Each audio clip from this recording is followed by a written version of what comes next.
I'm always amazed at how often I meet an entrepreneur or CEO who's outstanding at growing their company, but literally scared of the idea of running a board meeting. This episode of Built to Grow, the board series, is all about how to run an effective board meeting and leave the meeting looking like an alpha CEO. A few months back, I was invited into a company in New York City, and this was a really good-sized company. In fact, they took up the entire top floor of a building right in the heart of New York. And the guy who I met with was the CEO, and he was definitely a heavy hitter in the industry. He had 3 assistants, 2 of them followed us around and constantly took notes about everything that I was saying, and he had awards all over his office and more awards all over his boardroom, not just on the walls, but standing up on the desk that spanned the whole length of the room. This guy was confident, dynamic, powerful, stoic, I don't know, every word that you could think of when it comes to, your vision of a CEO. But when his board meeting started, he changed. He got humble, he got meek, and that's not uncommon. There's an art to running a board meeting, and it's not that difficult. But in the absence of knowing how to guide your board is going to guide you. And although if you put together great people, having them guide you is great, but that's not what a board is for. A board, whether it's a board of directors or a board of advisors, is supposed to help you grow faster and avoid costly obstacles and create stability as you grow so your new growth is long-term. And the only way to achieve that is if you lead your board. And there's several ways we do this, but the most powerful is with an agenda. But let's dig into this because it can't be that easy, right? Just writing up a simple agenda, it can't be, and by the way, it's not that easy. We need an ironclad agenda that everybody knows and buys into so that everyone on your board knows how much time is going to be devoted to each topic and how to present new information and how to know when it's time to move on onto the next topic.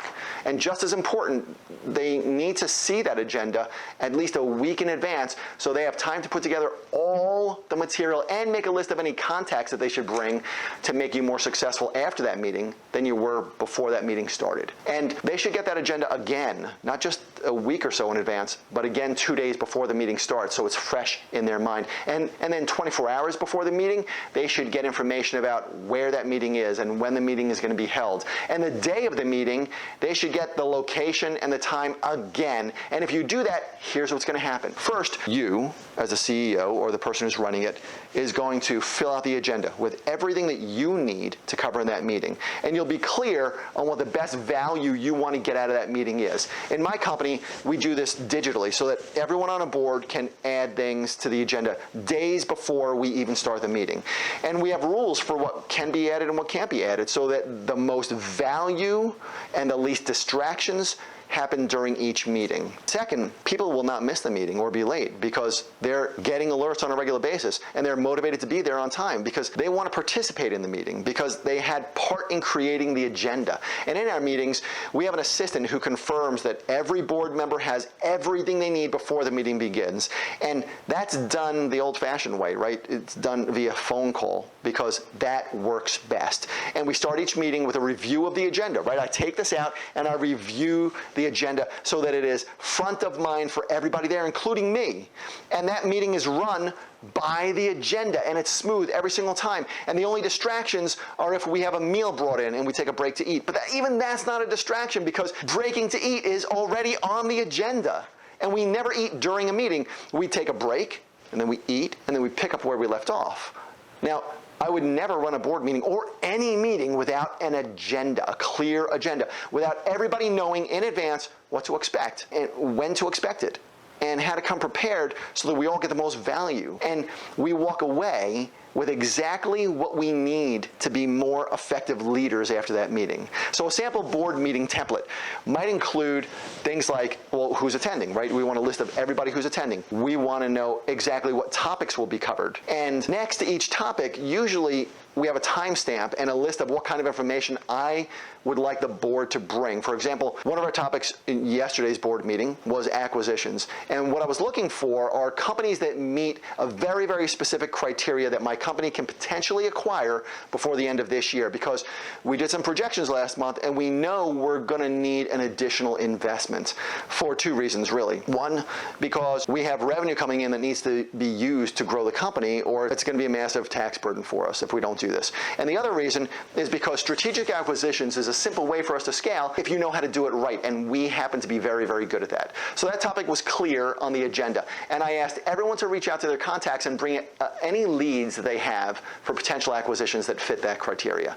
And the result was that one of the members brought a list of 11 highly vetted companies, along with the names and personal contact details of every one of those owners. That was amazing for us. But the truth is, without a board of advisors and without a well-run meetings with them, that might have taken me a year to put together.